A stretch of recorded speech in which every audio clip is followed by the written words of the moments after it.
Então, de acordo com o que a gente estava falando, com a crise de 29, praticamente todas as nossas exportações se comprometeram, né? Entraram numa fase extremamente complicada. Com a crise econômica veio o desemprego, e aí as oligarquias brigaram, o café brigou com o leite, e nessa disputa do café com o leite, São Paulo expulsa Minas, só relembrando nossa aula passada, expulsa Minas das disputas eleitorais, e Minas Gerais, então, forma outro grupo para disputar as eleições. Tá? Esse outro grupo se chamou de Aliança Liberal, tá? Aliança Liberal, certo? Essa Aliança Liberal, então, ela vai disputar as eleições agora com São Paulo, e daí, das eleições, nós vamos ter de novo, relembrando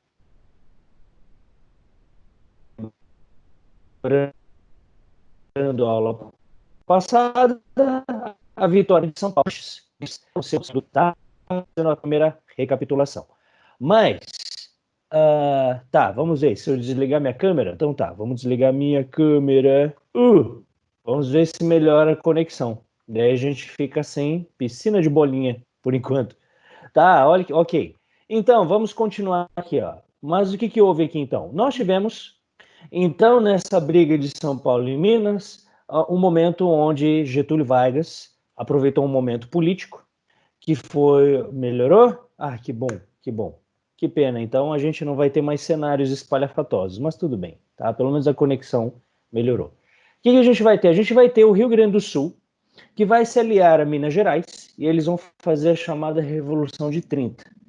Vão tomar o poder, que foi o que nós vimos na aula passada, tá? Feita a Revolução de 30, Getúlio Vargas, vindo lá do Rio Grande do Sul, ele junto com os tenentes, ele dá um golpe de Estado, e a partir desse golpe de Estado ele faz um governo com uma nova coalizão, um novo grupo no poder, que no caso agora, para ele ter sustentabilidade política e derrotar São Paulo, ele precisa do suporte desse novo grupo, que é essencialmente quem? A classe média, representada pelo poder dos tenentes, aqueles militares de média patente. E vimos que ele vai fazer, então, um governo provisório, que durou 4 anos de governo provisório, onde ele vai colocar esses tenentes nos governos dos estados, ou seja, ele vai dar um golpe de Estado, vai centralizar numa ditadura, vai afastar os governadores dos estados e vai colocar tenentes no lugar.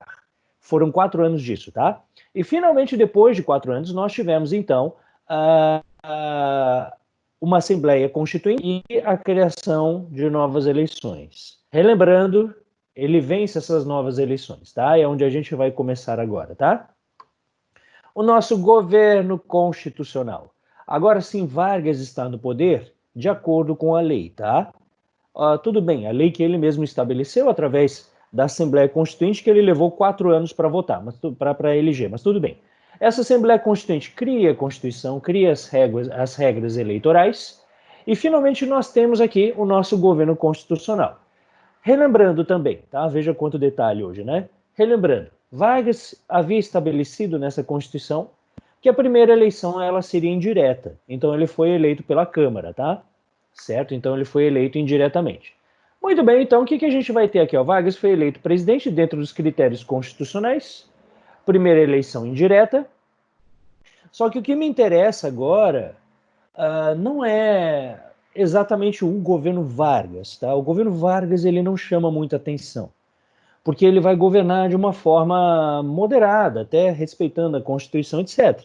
Mas as ações de Vargas, nesse período que vocês estão vendo aqui, ó, de 34 a 37, não vão ser exatamente o que vai fazer diferença. Eu preciso lembrar vocês o que está acontecendo lá fora de 34 e 37. Lá fora o bicho pegou, tá? Lá fora a coisa foi tensa. O que nós temos de 34 a 37? O que está acontecendo lá fora, aí, meu povo? Em segunda série. Vamos lá, usem seus conhecimentos. Nós temos que, o quê? Quase isso, Vinícius. O que mais? Mais uma chance. Ainda não. O período entre guerras, que é o quê? Como é que a gente pode caracterizar esse período entre guerras? Como é que a gente caracteriza? A ascensão dos estados nazifascistas de um lado, muito bem, Carol. Ou seja, nós temos, depois da Primeira Guerra Mundial, uma desilusão com o sistema liberal, o sistema liberal, na visão dos europeus, conduziu às crises, crise de 29, Primeira Guerra Mundial, ou seja, o liberalismo, na visão de muitos europeus desempregados em crise econômica, não estão satisfeitos mais com o liberalismo e resolvem apostar na chamada terceira via. Tá? Muito bem, o pessoal acertou, Carol, Elita, Gabriel, que é o governo totalitário. Eles preferem agora um governo sem liberdade, mas com segurança. Só que o lance é o seguinte, nós temos então a opção da extrema-direita, né? Com a Mussolini e Hitler. E nós temos mais uma outra opção. Qual é eu falei terceira via, né? Hitler e Mussolini são a terceira via. Quem é a segunda via? Exatamente, o socialismo real. O socialismo da extrema esquerda, tá? Muito bem. Então nós temos tanto a extrema direita quanto a extrema direita, a esquerda, tá? Os extremismos que agora se apresentam como opção e que vai ser esse tipo de coisa que vai influenciar o pensamento político no Brasil também.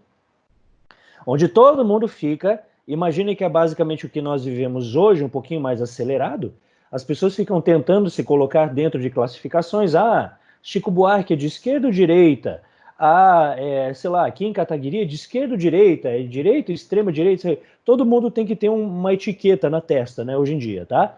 Certo? E daí o que acontece? Aqui era mais pegado ainda, e por isso eu tenho dois partidos rivais que vão se destacar nesse período aqui. Um partido que apoia as ações de Hitler e Mussolini, tá? Esse partido aqui, de Plínio Salgado, que está brigando contra esse partido aqui, que apoia a União Soviética, tá certo? E esses dois partidos aqui são basicamente os dois partidos que mais crescem no Brasil, certo? De um lado, a chamada A e B. E agora eu preciso que vocês não se esqueçam mais de nenhum desses dois nomes, tá? Esses dois nomes são muito importantes para o Enem, para o vestibular e para que a gente consiga entender a história do Brasil a partir de agora. Quem são essas pessoas?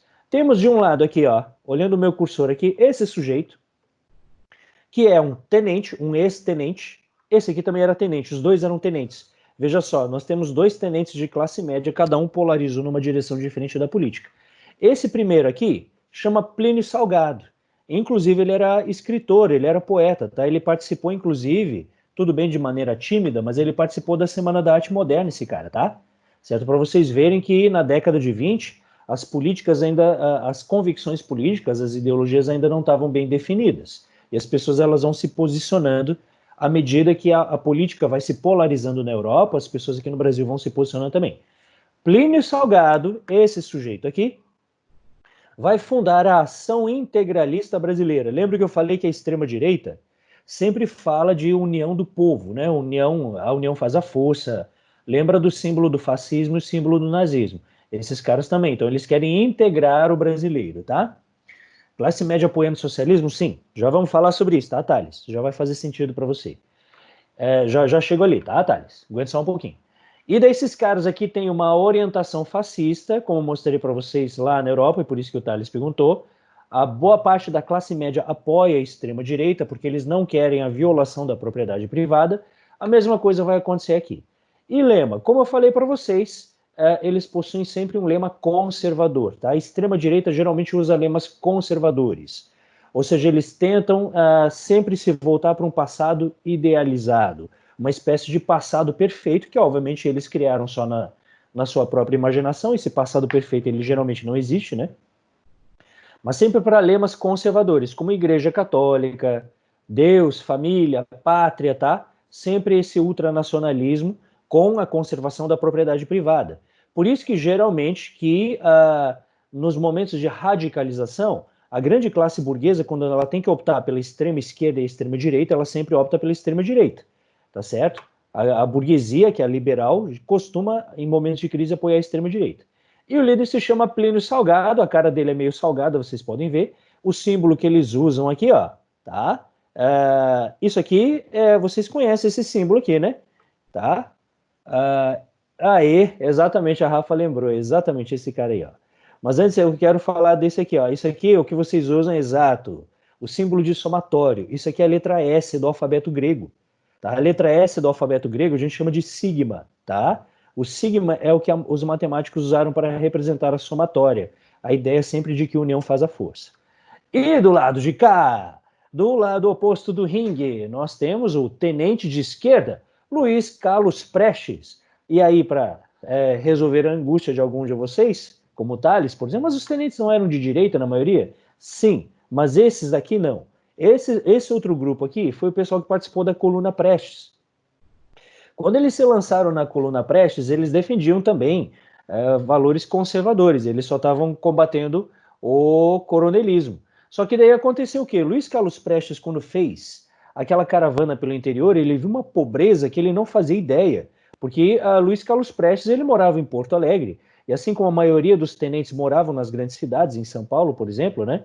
Tá? Eles nunca tinham caminhado pelo interior a região efetivamente de controle dos latifúndios. Os coronéis, os donos, né, daqueles latifúndios de monocultura, de pecuária. E daí que aconteceu que ele, à medida que ele foi caminhando, ele foi se indignando e foi virando cada vez mais socialista.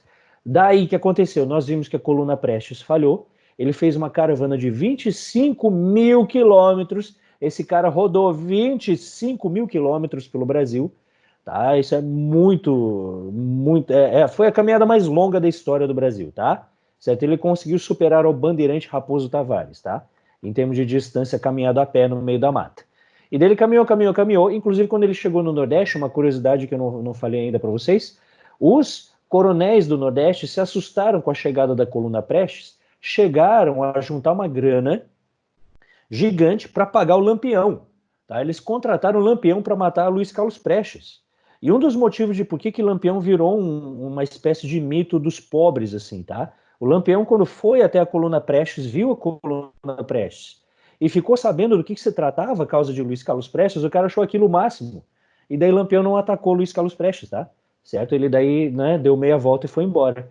Mas o fato é que Luiz Carlos Prestes não conseguiu, foi embora, fugiu para a Bolívia, da Bolívia ele foi para a Argentina, e da Argentina ele viajou direto para a União Soviética.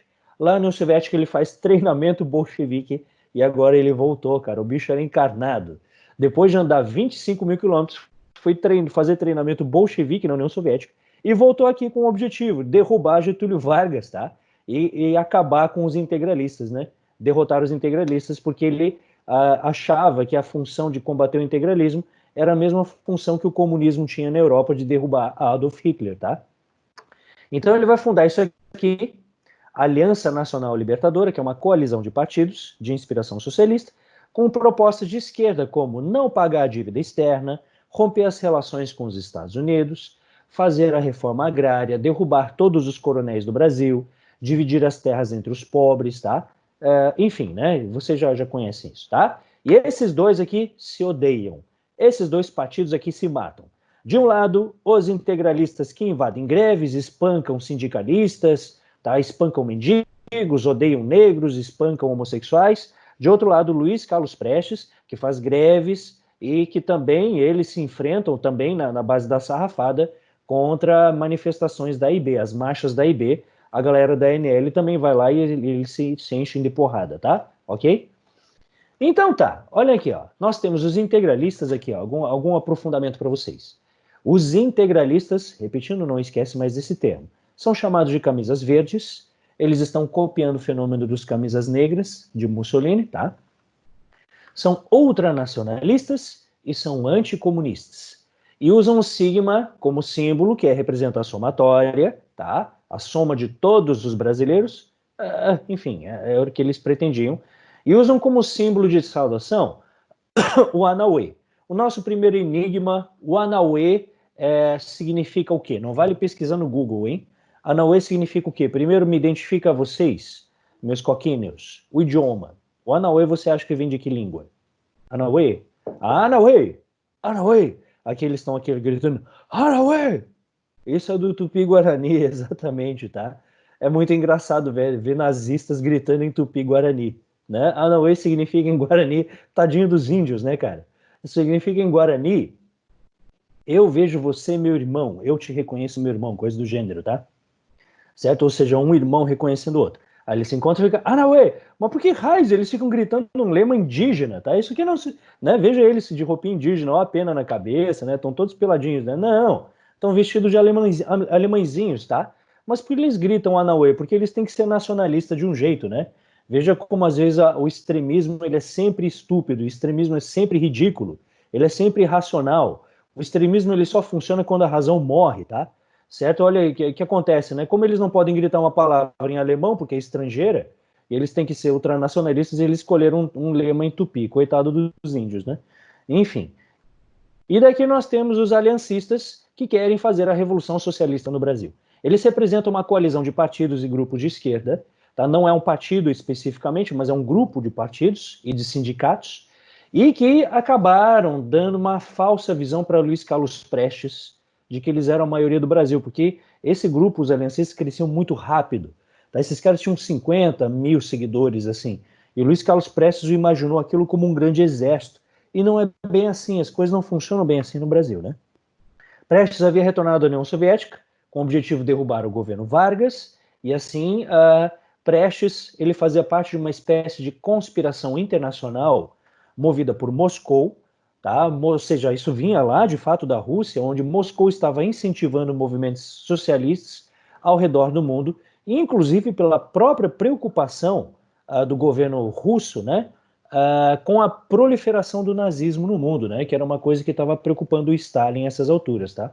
O Stalin estava extremamente preocupado com o fortalecimento de Hitler e o discurso anticomunista, né? Extremista anticomunista, tá? Então tá, esse é o Luiz Carlos Prestes, tá? E daí o que aconteceu? Nós temos aqui, então, um grande movimento. Aqui está a Revolução Socialista de Luiz Carlos Prestes, tá? O nosso tenente Luiz Carlos Prestes, uma coisa a gente tem que admitir, pelo menos, ele também, né, assim como os integralistas, também, né, tem um ponto de vista extremista, por um lado, né, mas a gente tem que admitir, esse bicho era encarnado, tá? Certo? O cara vai fazer a intentona comunista de 35. O cara, então, vai planejar uma revolução socialista e ele vai aproveitar que nós tivemos uma revolta tenentista, que era simpática a Luiz Carlos Prestes, simpática a ANL, que aconteceu lá em Natal, no Rio Grande do Norte. E quando estourou essa revolta, ele recebe imediatamente um telegrama lá de Moscou. Começa a revolução agora é o momento. Luiz Prestes diz a lenda que deu até aquela titubeada, falou, mas será? Beleza. Daí ele pegou e foi, tá? E tentou fazer, então, a nossa intentona integralista, tá? A gente tem um caminhão betoneira bem na frente da minha casa aqui, espero que o áudio não esteja atrapalhando. Se vocês não estiverem ouvindo aí direito, vocês me avisem, tá? Porque aqui tá uma barulheira, estão derrubando aqui minha rua aqui. Enfim, né? Crônicas de uma pandemia. Aqui, ó, intentona comunista. Tá bem baixinho? Que bom, Vitor, ainda bem. Pô, esses microfoninhos aqui de fone, eles funcionam legal, né, cara? São bem honestos, né? Que bom, fico feliz. Aqui, ó, Luiz Carlos Prestes, já falo quem que é essa aqui. E daí é que aconteceu que agora esses caras tentaram fazer a Revolução Socialista. Vocês acham que deu certo? Luiz Carlos Prestes conseguiu derrubar a Getúlio Vargas. O que vocês acham, meu povo? Não. Muito bem. A gente já vive no futuro, né? Certo? O que aconteceu? A gente já sabe o que aconteceu, né? Nós olhamos para o mundo hoje e a gente consegue deduzir. Olha só, Luiz Carlos Prestes, né, confiando pelo grande número de seguidores, tentou um levante armado. O levante atingiu um forte militar em Natal, outro forte militar em Recife e mais um forte militar no Rio de Janeiro. E ficou nisso. Fim. Ou seja, ele conseguiu ocupar 3 quartéis. E acabou. O resultado foi pífio. Certo? Durou apenas um dia. E, exato, nós nos tornamos spoilers históricos, né? Entramos na máquina no tempo e viajamos para o futuro. O resultado desse levante durou só um único dia. Ou seja, isso aqui não chegou aos pés do que foi a Coluna Prestes. Ele fez a Coluna Prestes quando era moleque, e o sucesso da Coluna Prestes foi infinitamente maior do que isso aqui que ele tentou fazer, mesmo depois de anos e anos e anos de treinamento, né? O que aconteceu? Muitos desses tenentes foram direto para a cadeia, tá? Eles se renderam em uma tarde só, e muitos revoltosos, então, foram presos e torturados. Isso é Getúlio Vargas. Getúlio Vargas, ele já mostrou que ele é capaz de fazer uma ditadura, né? Ele já tinha dado um golpe de Estado, já tinha deposto governadores de estado no governo provisório há um ano antes, né? Então significa, Vargas, ele obviamente daria para deduzir que ele seria implacável. É um ex-coronel do Rio Grande do Sul. E daí que aconteceu? Em 1936, Luiz Carlos Prestes estava escondido no bairro do Meier, acho, enfim, no subúrbio do Rio de Janeiro. Ele estava escondido na casa de um amigo, enquanto praticamente todos os colegas dele já haviam sido presos, né? E daí que aconteceu que a polícia de Vargas e a espionagem da polícia de Vargas descobriu ele lá, e daí que aconteceu que invadiram a casa. No meio do tiroteio, mataram um ou dois colegas dele lá, mas Prestes acabou não sendo ferido, né? Já. E daí que aconteceu que acabaram pegando ele e pegaram também Olga. Foram encontrados pela polícia de Vargas. Eles foram presos. Luiz Carlos Prestes ficará na cadeia até 1945. Ficou 10 anos preso.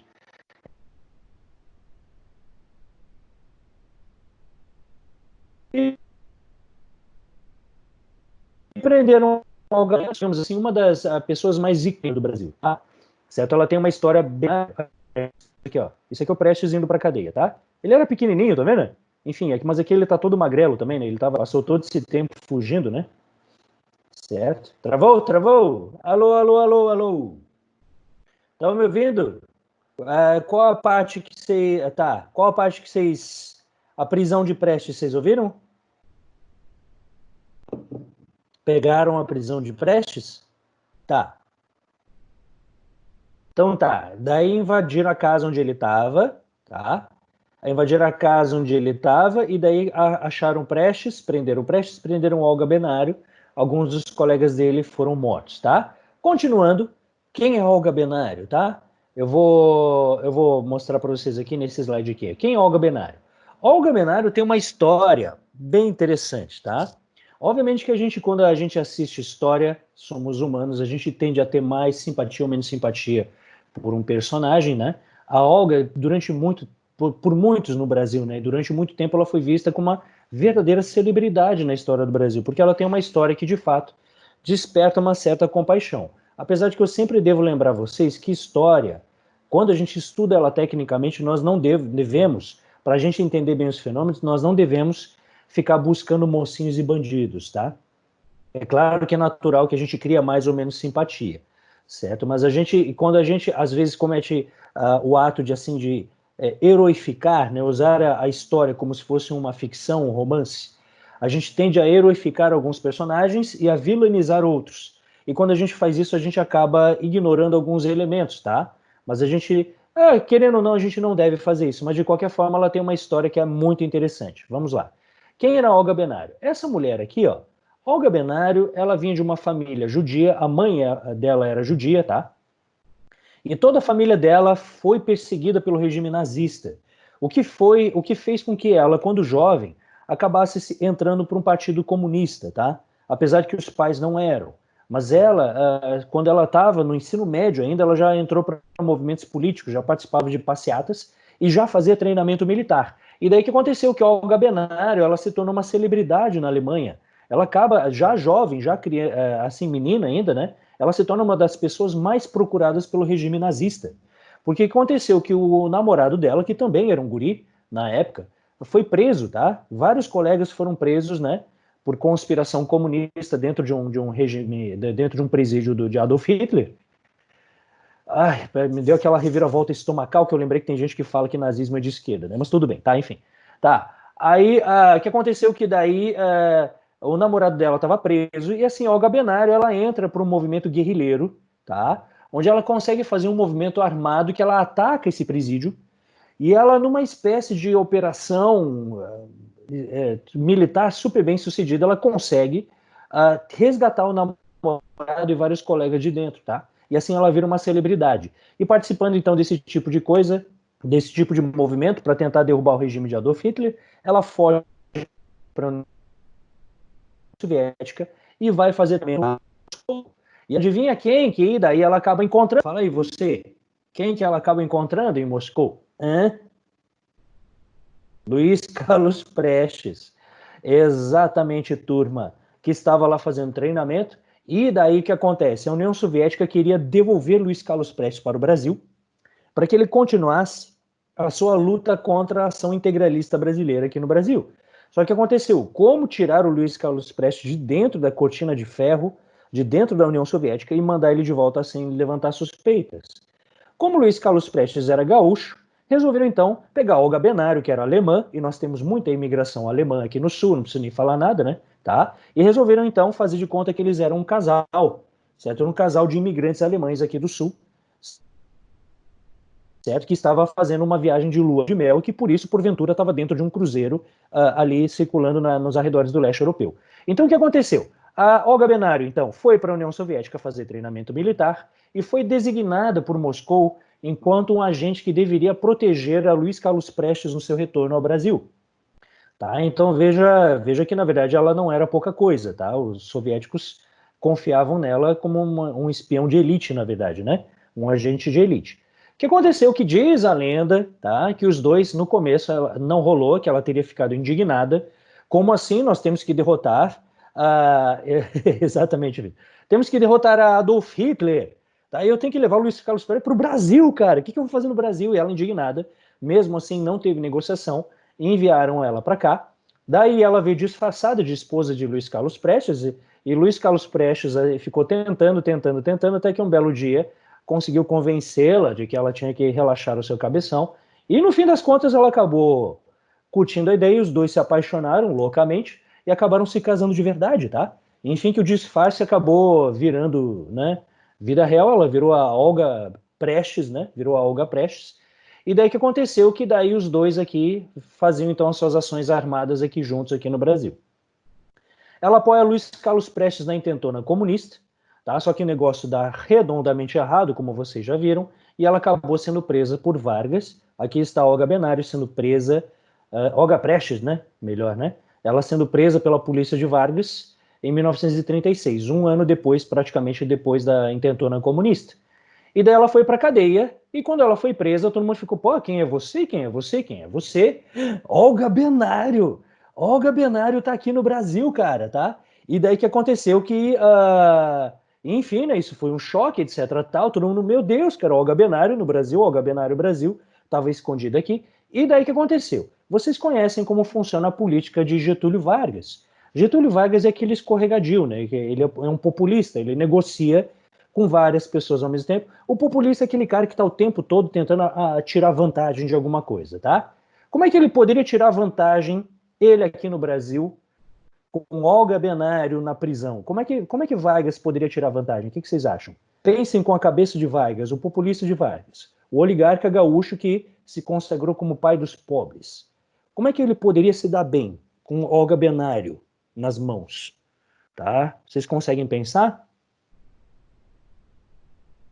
Negociar com a NL? Tudo bem. Casar com ela? Não, tá. Não, Vargas não queria casar com ela, tá? O que acontece? O que o Vargas poderia pensar? Hein? Como é que ele pode fortalecer, usar isso como marketing para seu governo e fortalecer o comércio, conseguir mais investimentos, vantagens comerciais, tá? Certo? Enfim, né? Exatamente, Vitor. Tá? Mandar não para a União Soviética devolver para os comunistas? Não, não, não, Carol. Ele devolveria para quem? Né? Getúlio Vargas devolveria para quem? Eu vou direcionar a pergunta, tá? Exato. Eu vou direcionar a pergunta. Ele tem mais simpatias com a AIB ou com a ANL?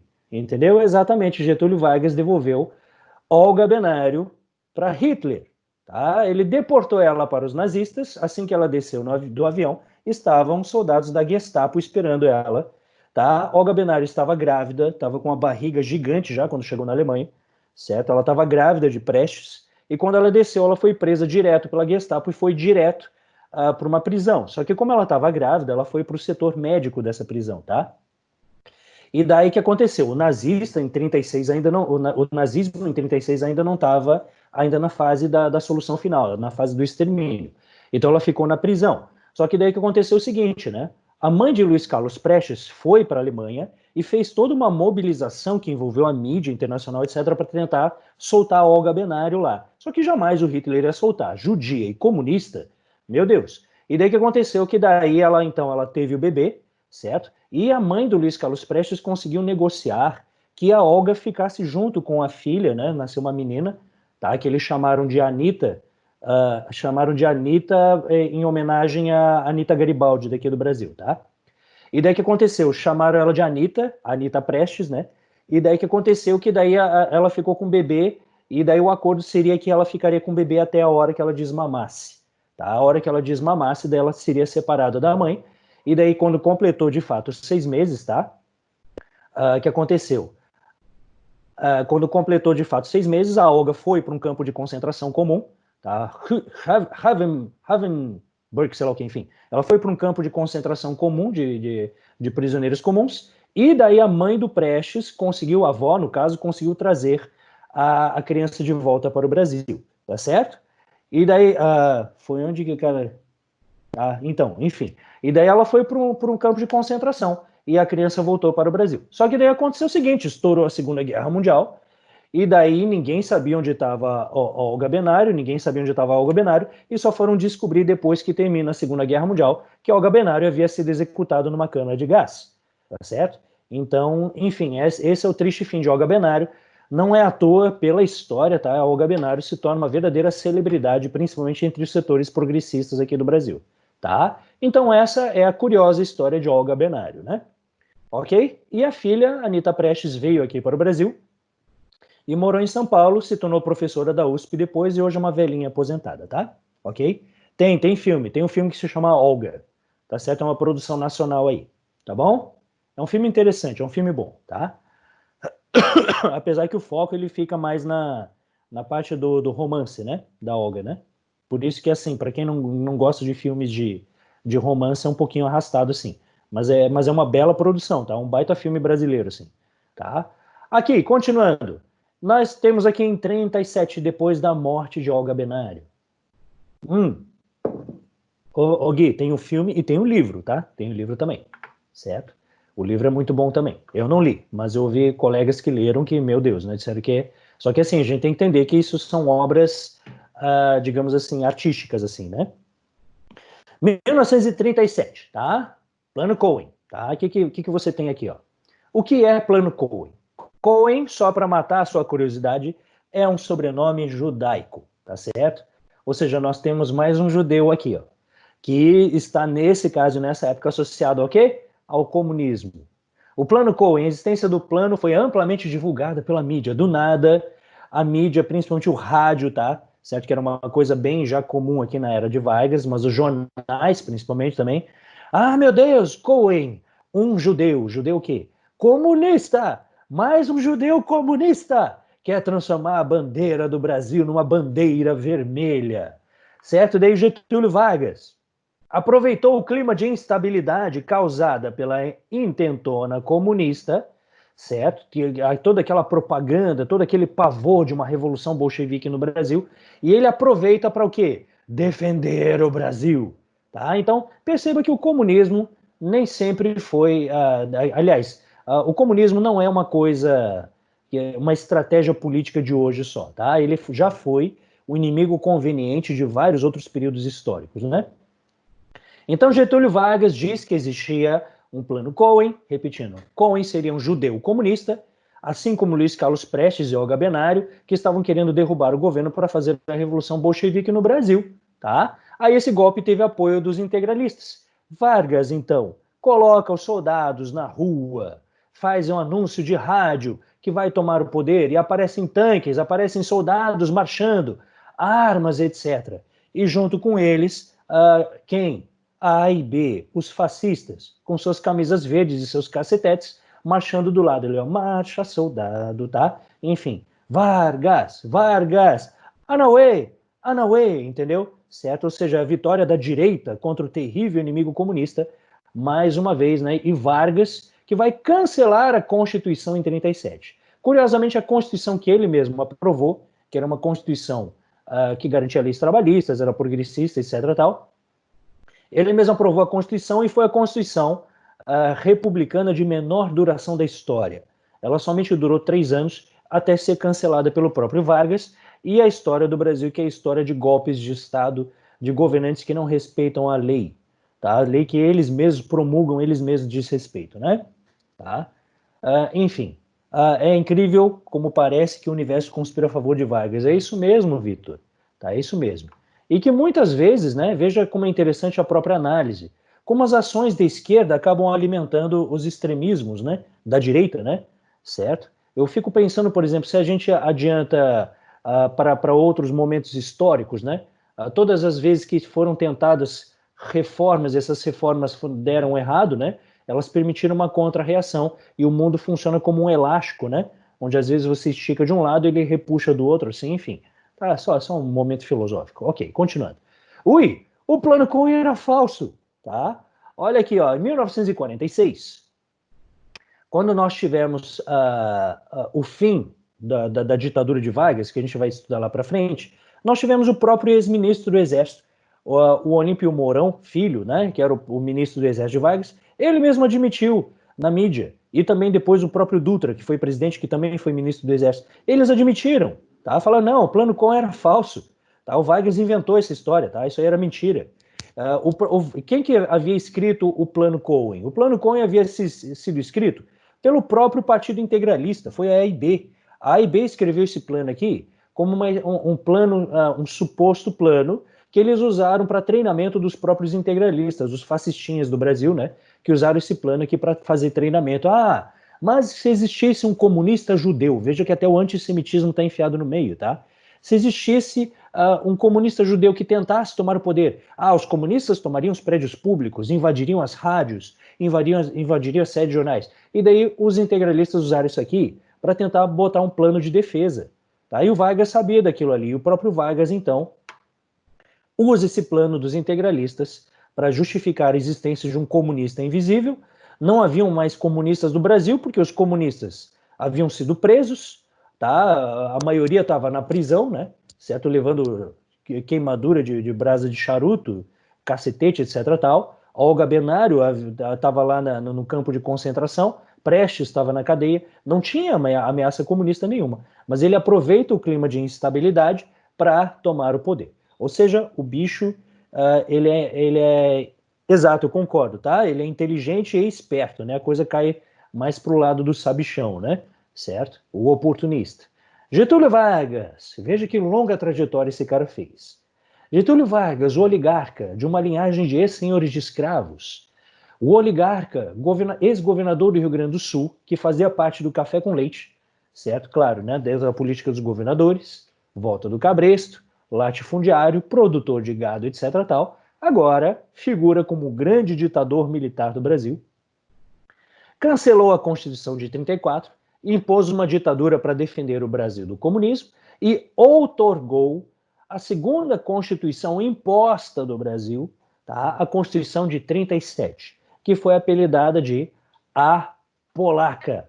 Por que a Polaca? Porque neste momento nós tínhamos também um governo autoritário em vários outros países, um governo fascista em vários outros países, não era só Itália e Alemanha. Portugal era fascista, Espanha era fascista, Polônia era fascista, tá? Ok? Estado Novo é terceira fase. Sim, podemos considerar a terceira fase, tá? Elita, eu esqueci de botar o númerozinho lá na classificação. Mas sim, você considera a fase 3, tá? Ok?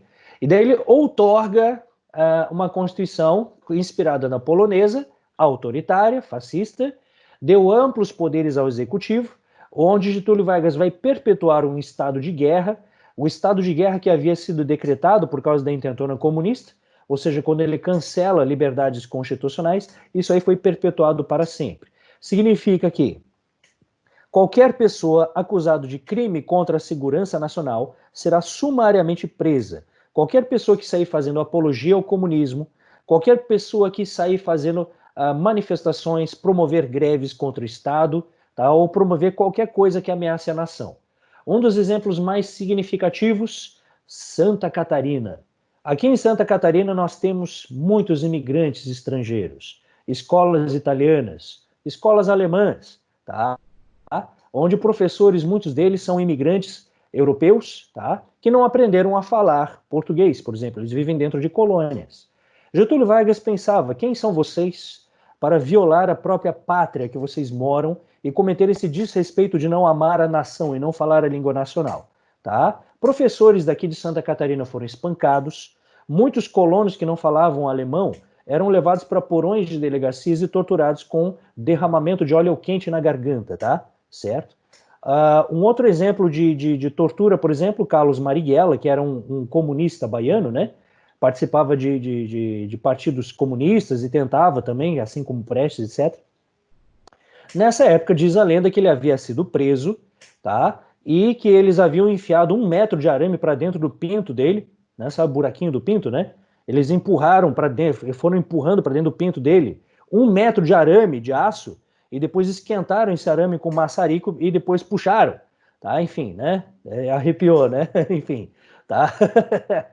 Tá, enfim. É isso aí. Isso que Vargas faz, cara. Vargas, ele ainda tem um coração oligarca no seu coração, tá? O Estado Novo, no Brasil, uma das torturas não era pingar água na testa? Essa eu não sei, tá? Essa não sei se foi feito aqui no Brasil. Já ouvi falar dessa tortura, mas não sei se foi feito aqui não, tá?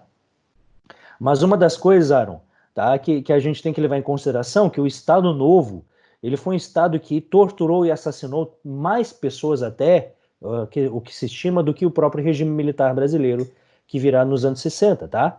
Certo? Então, na verdade, assim, Vargas, não mexa com Vargas, tá? Certo? Vargas te joga na Gestapo, Vargas enfia um arame no seu pinto, entendeu? Vargas não é... Certo? Vargas, o que ele puder fazer para permanecer no poder, ele vai fazer. Não se mexe com Vargas, tá bom? Mas fizeram uma escola com o nome dele aqui em Floripa, assim, ali no Saco dos Limões, né? Mas é que daí tu já sabe quem que venceu, né? Tá? Certo? Na verdade, quem que foi o hegemônico, ou seja, quem foi o dominante na política aqui. Certo? Os imigrantes tiveram que se adaptar. Tanto que, se vocês tiverem ainda algum bisavô que esteja vivo, tá? Certo? Perguntem se eles não lembram nessa época, tá? Sobre a polícia de Vargas, tá? A gente já fez alguns trabalhos no passado de ancestralidade que alguns alunos entrevistaram os bisavós, né? E alguns deles relataram que eles morriam de medo da polícia de Vargas, certo? E se, por exemplo, chega um cara paisana com cara de carioca, andando ali pela BR-101, entendeu? E pega um colono ali, plantador de morangos ali na beira da estrada. E o cara chega já puxando papo, e de repente o colono já chega com uma história de pontia, entendeu? Se o cara já chega falando assim, e daí o cara já vem puxando papo, e dali já para um furgão preto ali na hora, já leva um cara e o cara para em algum porão ali com alguém metendo óleo quente no cara, entendeu?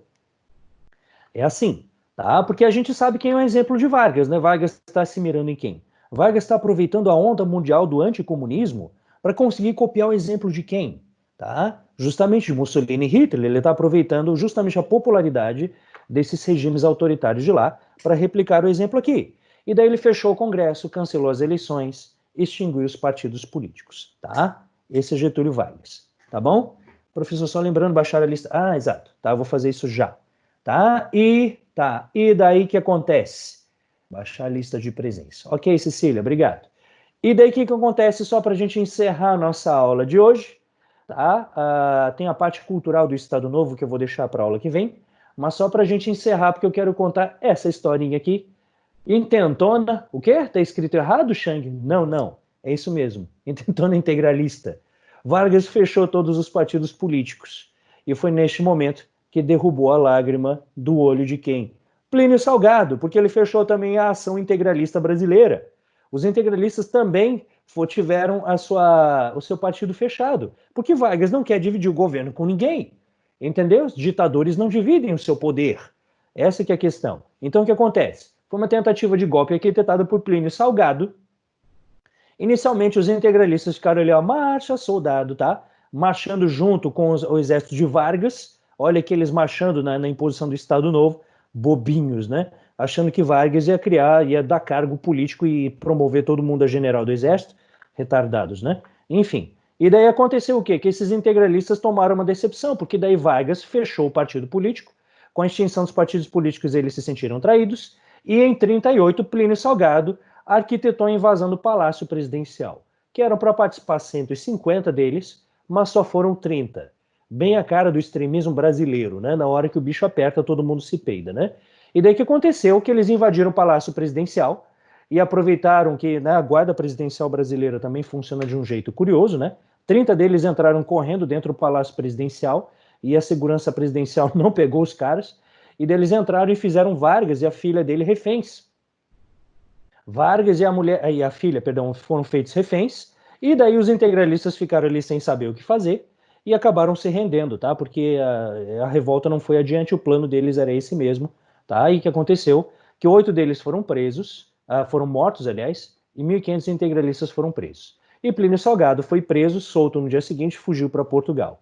O Plínio Salgado, que foi o cara que arquitetou o plano, mas que na hora do movimento não estava lá, né? Porque vocês sabem que o peão sempre morre primeiro no jogo de xadrez, né? Quem vai é o abobado do seguidor, né? Não o líder. O líder não coloca o pescoço a prêmio, tá? O que aconteceu, então, que agora Plínio Salgado ficou refugiado aqui, certo? Diz a lenda que o próprio Getúlio Vargas, assim que os integralistas se renderam, né, com o palácio cercado pelo exército, os integralistas se renderam, Getúlio Vargas foi solto pelos integralistas, sai do palácio furioso, pega uma pistola, volta para dentro, só se escuta um tiroteio, tá? 8 integralistas foram executados ali dentro do próprio palácio, inclusive pelo próprio Vargas, tá? Que furioso ele acaba matando os caras, e assim o Partido Integralista desaparece. Ok? Esse é o fim do integralismo no Estado Novo, tá? Daí na aula que vem nós iremos ver como que vai acontecer da parte cultural do Estado Novo. Certo, povo? Enfim, desculpa, passei um pouquinho do tempo, mas era isso que eu tinha para dizer para vocês. E daí, tudo certo? Tudo bacana? Vocês têm alguma dúvida? Precisa de mais alguma coisa? Querem falar alguma dúvida? Entenderam a história do Estado Novo até aqui? Povo, tudo certo? Ah, que bom, gente. Que bom. Espero que vocês tenham gostado dessa aula, tá bom? E tenham um ótimo recreio, uma ótima segunda-feira, tá? Vejo vocês na quinta, tá bom? Tchauzinho para vocês, tá? Um grande abraço. Valeu. Muito obrigado também, tá? Tchau. Abraços, abraços. Tchau, tchau.